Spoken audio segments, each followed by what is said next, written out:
Palabok.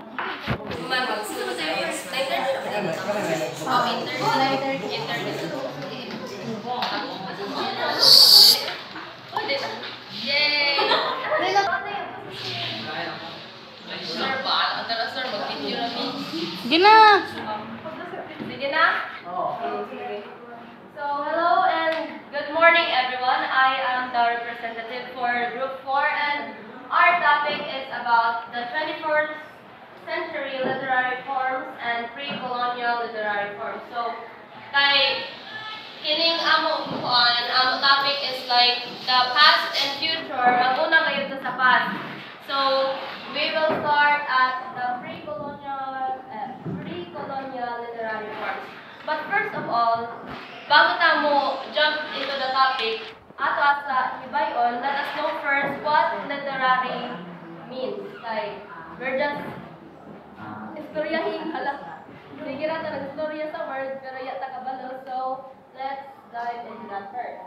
So, literature. This word comes from the Latin word literatura, which means writing form with letters. So, ipakita ko din na connected sa letters na It is only equals in the meaning and everything that produces life in experience. Organizes and sums up the entirety of humanity, occasionally adding more color to it. So, it's like a creative writing. And in Philippine literature, kung literature to na Philippine literature. It is a diverse and has a rich group of works that has evolved side by side with the country's history.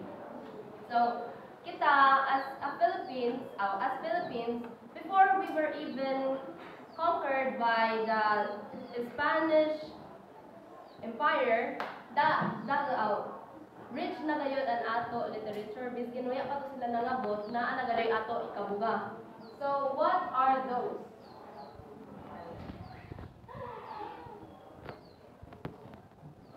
Okay, so, but first of all, ang Philippines, kapayutan na daghay ato island sa Philippines, like 7,107 islands. And sa unang panahon daw, in the past, ang ato mga literature, we write it in bamboo materials, leaves, bark of trees, type. May ato kahimo. Pero sa ingana na way, we can see how creative we are. And just not writing in paper, but also in picture. Tapos, kasagaran sa ato mga literature, i-istorya na gayon. Hindi na nila mga ipansuyan-suyan. So, kasagaran, istorya. Tapos, kini sila sa mga kanunok-nunuan pag-inato dito. I-hatag. Kanina era, kahit pre-colonial man, so waya pa nangabot ang mga Spanish, it means na waya pa nuabot ka rin si Magellan. So, ang pag-abot niya is mga 1534. Dira. 1534 paubos. So, mga 1413 dira. And, yes. There are two types of literature, oral sa nandili oral. Pero mag-una ta sa oral. Riddles. Pinakauna natin na part is riddles. Mga bugtong-bugtong. Basta, kabayan mo. Example sa mga proverbs, kanang hula sila na magkilala sa gawa ang tutuunang nakila. Kanang mga pag mong gawin sa iyo, ang ayaw mong gawin sa iba. Inga ng mga proverbs. Ang proverbs kay kanang mga sikat gani na sayings. That is what proverbs. Tapos mga folk songs, kanang meron sinta, mga si Pilimon, kana sila. Ang folk songs, naanay mga categories. So, di ba, kung mga tata, dili ra, love, na ako'y kanang mga topic na about sa kanta. So, sa folk songs, that is also the case. We have lullabies. Lullabies is kanang magpatuyog sa bata, like,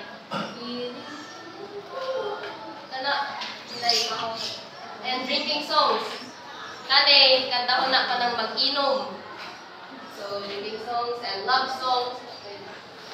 So, gamiton po sa pangharana. Songs of death. religious songs. Folk tales, these are the native stories of Filipinos, kanang mga unggoy o bao. That's example sa mga mitologiya, kapares tong biyag nilang ang. Tapos legends. Mga stories gyapon ni sila pero mga our fables, stories gyapon na mapupulutan natin ng aral at epic stories. So, yun. Oh, epics ba ang biyag nila pa? Okay, so ato ra ka na balikan kung maya nato na paano siya ka dyan kayo.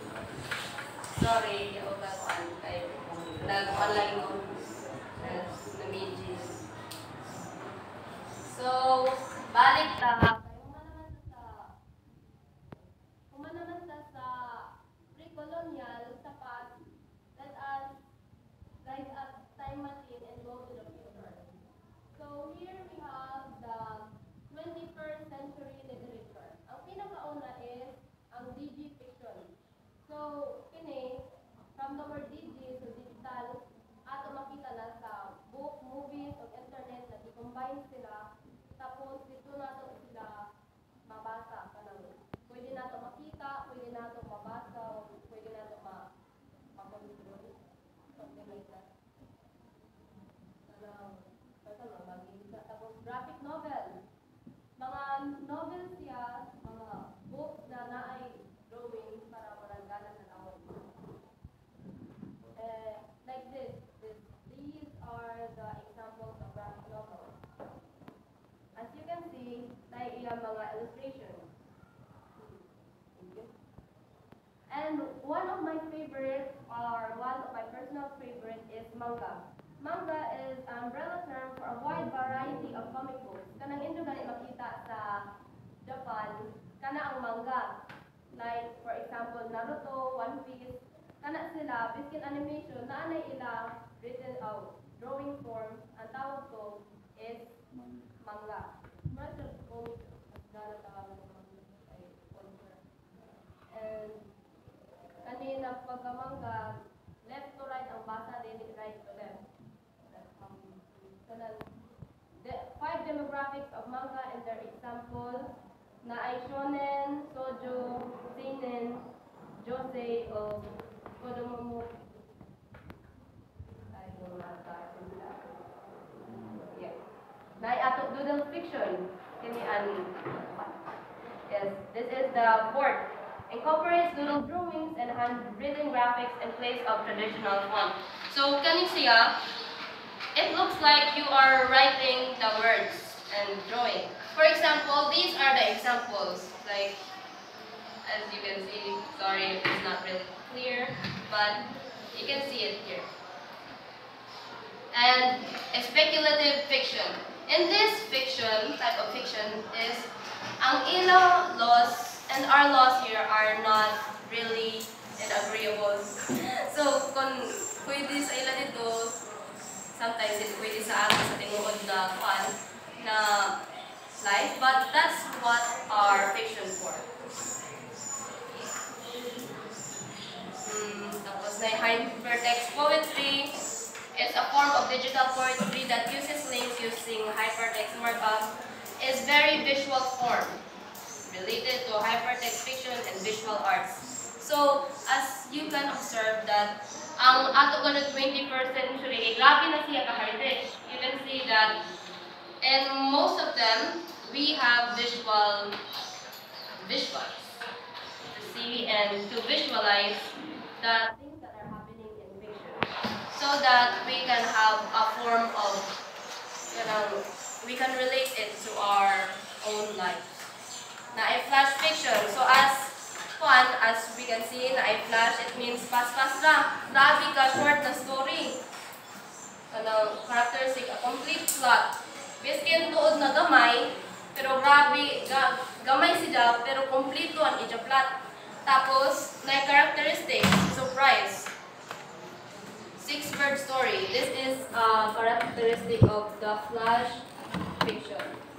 For example, this is by Ernest Hemingway. For sale, baby shoes, nevermore. So, unsa may meaning ana? Conflict. Why didn't the baby wear the shoes? Action. The baby shoes are for sale because they are no longer needed. Resolution. The baby died. So, ato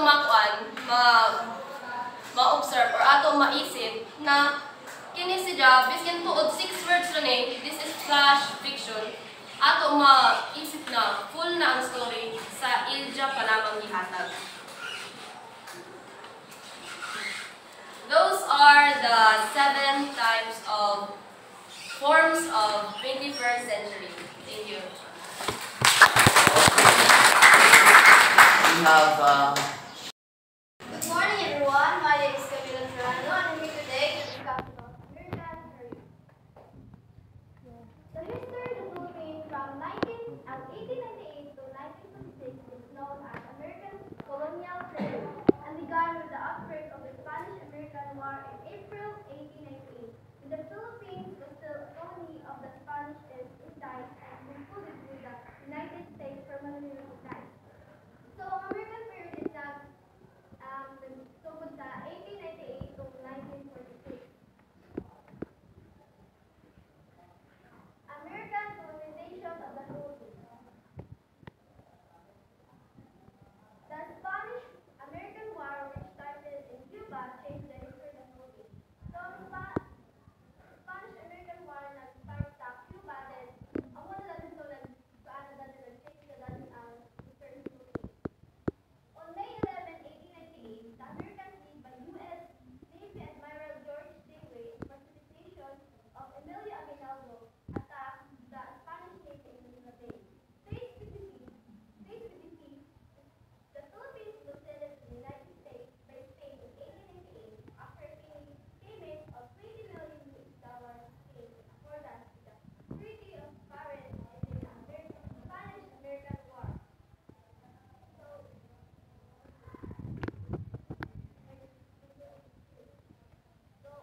Magbasa na sa the Philippine-American War 1898 to 19. Hostilities broke out on February 4, 1899 after 2 American frigates were captured in 3 Filipino soldiers in San Juan and Manila, Philippines. This incident started the Philippine-American War. So, nagsugod ang the Philippine-American War is so kapag ang duha ka American frigates nagpatay sulod sa Filipino soldier. So, ang muto ang nagsulod ang Philippine-American War. Filipino soldiers who were part of the nationwide guerrilla movement of indeterminate numbers. At least 34,000 Filipinos lost their lives on the very result of the war, and as many as 200,000 may have died as a result of cholera. So, katulad na ang kanang mga war.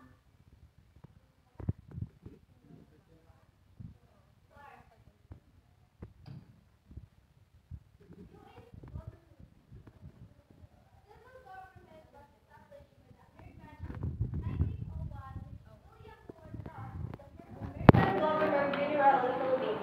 So, si William Howard Taft ang pinakauna ng Governor-General sa Pilipinas. Consequences of the American colonial rule. So, during the Spanish period, the Spaniards has given enormous land property to the Catholic Church. One of the first things the Americans did was to take care of the redistribution of this land property.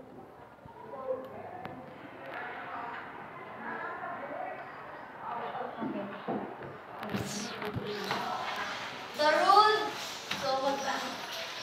road towards Philippine independence. First is Jones Law. The law was approved by President Woodrow Wilson after it was proposed William Atkinson joined as American congressman. The law started the right of the Filipino attain freedom in the near future.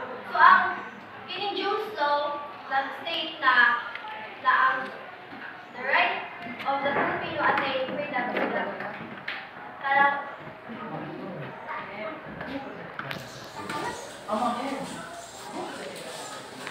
So second is Tidings Lofi Act. This proposed by Willard Tydings and John McDowell of the U.S. It started a 10-year preparation for the Philippines independence through a Commonwealth government. Actually, guys, kumakala ni guys. Sorry, guys. So, next is changes in the Philippines during the American period. Ang mga baguhan na nakuha sa America na na-apply ito sa American period. First is government. Democracy was the greatest legacy the American gave us. The government has three branches. First is executive. Executive is president. Then second is legislative. Legislative is Senate and Congress. Then third is judiciary. Ang judiciary ay Department of Justice. Then ang pangkatwa is education. Schools were built all over the country and making English as a medium of instruction. So ang pag-abot sa American terrain, na-apply na ito ang education. Then third is religion. Ang religion, na-apply na pag-abot sa American. And then entertainment, music and dance. Then the negatives impact of the American colonization. Ang mga negatibo. First is Americanization of the Philippines. Buying of imported products instead of local ones. So mag-buy sa mga imported products kaysa sa karang ato agad yun. Second is colonial mentality. Filipinos lost self-confidence and believe that Filipinos do not compete with products of other cultures. As a result, Filipino culture was neglected. So, ang mga Pilipino nandun sa mga confidence nato kay sa tingin nato, pilit maka-confident siya sa laing na product.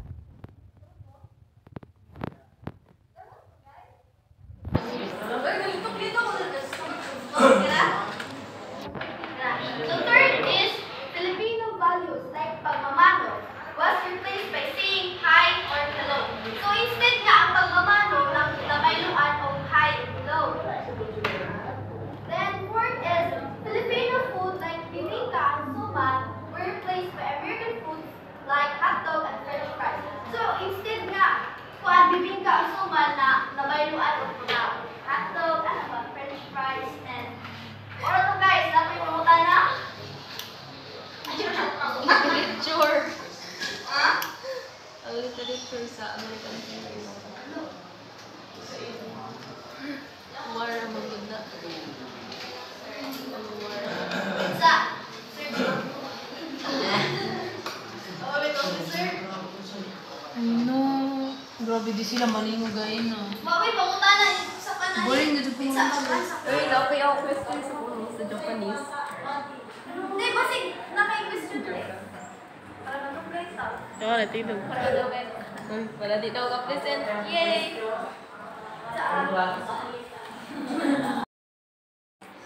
Longer and longer pieces were being written by writers of the period. So, grabe ka na rin dito, gisunyat mo dito na time. Kaya ganang sila rin naisip ato. Kaya free na good ta. So, daghan na rin ng lugwa. In 1946, the Barangay Writers Project, whose aim was to publish work in English by Filipino, was established. Di man ito ng mga time. 1956, ang PEN Center of the Philippines, ang PEN is poets, essays, novelists, was inaugurated. On the same year, Francisco Arcelana published his PEN Anthology of Short Stories. The new Filipino literature during this period. Ang Filipino literature in Tagalog, or Filipino was revived during this period. Most thems, if the writings dealt with Japanese brutalities, so naagapan kay ang kanina Roberto Frida, naguna mangod ang Japanese na nisunod dalat ini. Sunod-sunod man sila. Makita man dito sa year, sila na mga pagitan. O dilian na ang mga book na na-publish this time. Itong mga piling katha, ang maikiling kwentong Tagalog, piling sanaysay, dahil sa sini at pamaraan, so mga Pilipino medyo ang iban sa ila is English. may mga Plangka Awards, murag another inspiration of writers was the launching of the Plangka Memorial Awards for the literature headed by Plangka Carlos Sr. in 1950. So naka-first prize kita tong Kwento ni Mabuti by Genovida Pedrosa. Then second prize, Mabais na Kamay, Maamong Kamay by Pedro Danitan. Then third prize is Ang Planeta, Buwan at ang Mga Bituin by Elpidio P. Capolong. So that's all about sa Rebirth of Freedom. So mag-proceed na kita sa post-EDSA. Not a brief story about this yapon. Noong February 24, 1986, the popular EDSA revolution. But said sa highway ganit sa Manila, ang year mga din ang sila year sa. For Filipino writers and artists, the year 1986 represents the start of new era. So, panibagong panahon ng mga writers. It marked the remains of the late President Ferdinand Marcos, who declared martial law in the Philippines on September 21, 1972. This conduct not only violates writers' right for free expression, but it also creates conditions that make collaborations and cooperations attractive options for artists who are trying to make ends meet. So, dako na kayo ng freedom this time, no? Okay? Yung era naman daw lagi. Under martial law, writing was characterized by militancy and belligerence. However, once the enemy was defeated in 1986, literary activity became disoriented, resulting in a